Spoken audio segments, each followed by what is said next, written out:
Alright, so this is going to be phase 12 Wednesday. For this day, we're going to have an activation finisher at the start, so we'll have a finisher first. The way that we are going to have the finisher for today is going to be a Tabata style, so 5 rounds. We're going to have 2 exercises, 5 rounds of each. It's going to be 20 seconds of work with 10 seconds of rest, so a little bit higher intensity for those 5 rounds, just 5 rounds of each of those. So the first thing we're going to have is going to be frog jumps. For these, all we're going to do, we're going to be standing up here. Feet are going to be a little wider than shoulder width. We're reaching down, jumping up off the ground, down, and jumping up off the ground. With this one, we do encourage them to weight this, so if they can, we're going to add in a weight here, kettlebell. You can use for this, so grabbing the weight, down, jumping up off the ground. So adding a little bit of weight there, if they can. They don't have to get super high off the ground, but we do want to try to get them to get a little bit of movement off the ground, so a little bit of explosiveness for that one. And the modification we have is if people cannot jump. We try to get them jumping a little bit. If they can't jump a lot, try to get them a little bit. But if they can't jump, we're going to do glute bridge. So for that, they're sitting on the ground. Here, just going up and down. And they can weight this if they want to, if they have trouble jumping. But we want to make sure there's like a good glute bridges all the way up and all the way down. Again, that would be only if they cannot jump. But otherwise, we're going to try to get them to do frog jumps. So that's the first thing we have. Second thing in this finisher is going to be pledge planks. So for that, actually face this way. We're going to be in a plank position here, lifting up our hand, touching our opposite shoulder, just alternating sides here, and making sure we're under control. We don't want those hips coming up or rocking to the side. So we want to stay right here, just touching our opposite shoulder. We do have a modification for that as well. If they have trouble with pledge planks, we can do plank hand lifts, so alternating sides here. Again, that is going to be the activation finisher at the start of the workout. It's going to be 5 rounds of each, 20 seconds of work, 10 seconds of rest. And then after that, we will get into the main workout. For the main workout today, we are doing 4 rounds of straight sets. We are working for 30 seconds and resting for 20 seconds with a 45-second transition between each station. All right. So the first thing that we're going to have for this is going to be TRX Eccentric Row. So we're going to have some TRX set up on the rack over here. What we're going to do for this one, we're going to have TRX up, like I said, walk our feet in, shoulder width.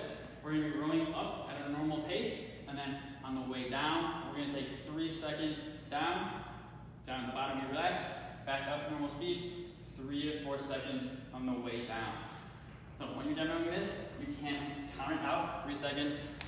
Tell people to count it out if they have trouble with it, but we want to be under control, and then like always with TRX row, we do not want our hips coming forward or hips dropping back. We want our hips in line, growing up, and then under control, 4 seconds on the way down for that. That is going to be the first station.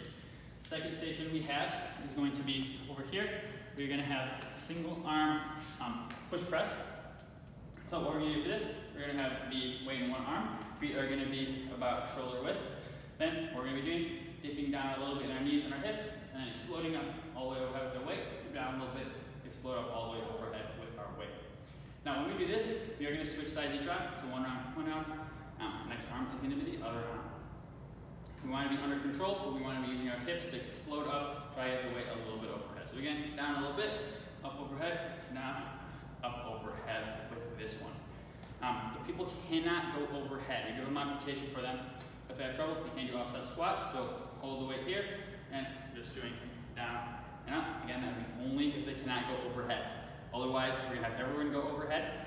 With this one, you probably don't even need to show the modification, just keep it in your mind. If someone does need that modification, they can do it. Otherwise, everyone else is going to be doing the push press for this station.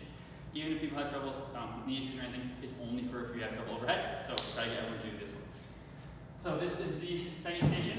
Third thing we have is going to be over here. We're going to have sliders for slider leg curls. What we're going to do is be on the ground on our back. We're going to have our heels on the sliders. Back is going to be flat to begin with. We're going to be up on our shoulders. So the main version, we do have a couple modifications. Main version of slider leg curls. We're going to have our hips up here, all the way up. We're sliding our legs all the way out, keeping the hips up, sliding the legs all the way back in. Now the biggest thing here is that we keep our hips all the way up the whole time. We're out, down, all the way up, all the way back in. Now a lot of people will struggle with this. So the modification that we have, that a lot of people are probably doing, is going to be eccentric.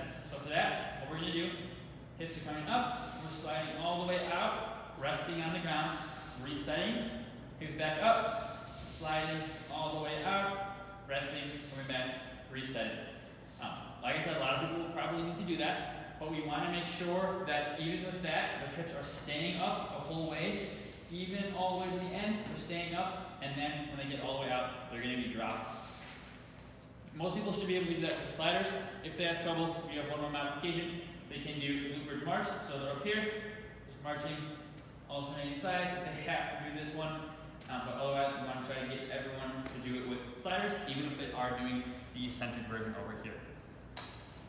So that is the station.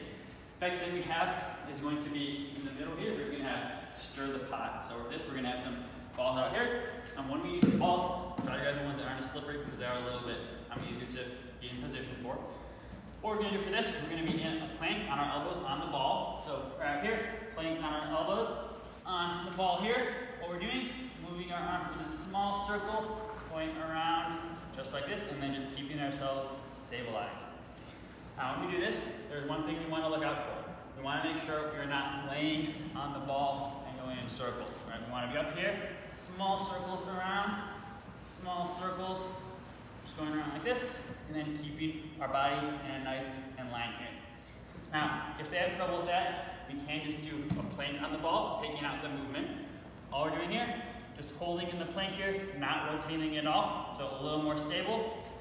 Most people should probably be able to do that one on the ball. Try to do that at least to that plank position. But if they do have trouble with that, we do have one more modification. They can just do a plank.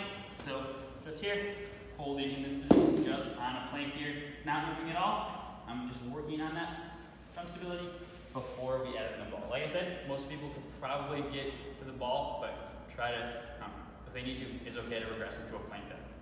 Then the last station we have is going to be over here. We are going to have hip thrusters, so we'll have some benches set up over here. What we want to do to begin this movement, we're going to have our shoulders on the bench here. So shoulders on the bench. First thing we want to do to start, give ourselves a hug. Make sure we're on our shoulders, not on our arms. We do not want to be down here on our arms. We want to be up on our shoulders, shoulder blades there, nice and stable here. Then, if they want to, after they get in that position, they can move their arms out, but make sure we're resting on our shoulders there. Then, we do have a couple levels of modification. First thing we're going to do is going to be a single leg hip thruster. So one leg is going to be out. We're going to have our eyes looking at our toe. Hips are going to go down to the ground, all the way back up, down, all the way back up. So when we do this, like I said, we want our eyes on our toe, eyes on the ceiling, looking forward, and then looking back up. What we do not want, what we really want to go for is people leaning back like this. We don't want them leaning back. So neutral spine there, down, and then back up. Now, to challenge this, to add a little bit of difficulty, what we can do is add a weight on. So we'll have 20-pound sandbags over here. They can be on a single leg here, adding in that weight. So adding a little bit of challenge there. With the single leg, we are going to switch sides each round. So we'll do one leg, next round they will use the other leg. We do have a regression from the single leg as well. So if they have any trouble with that, if it's a little bit too unstable for them, or if they just have any issues preventing them from being there, we can do a dual or bilateral hip thruster. So that's just up and down. Same thing with our eyes, neutral spine here, but just keeping on both legs. Now, if they are doing a bilateral hip thruster, so both feet on the ground, we do not want to add weight. We want to try to progress them to a single leg. So we're working on that stability, on that single leg stability. If they're doing two legs, they want to add weight, tell them do with one leg first, then you can add weight. Because one leg really is adding more weight because they're only using one leg. So try to progress them to one leg before adding weight. The only reason we would want to add weight to a bilateral one would be if they have any knee issues preventing them from being on one leg, then we could do both legs with the weight. But otherwise, if they don't have any knee injury or any issues like that, we want to try to get them to single leg before we add on any weight. All right? So do try to challenge them over here to use weight if they can. That is going to be the finisher first, and then the workout for Wednesday, phase 12.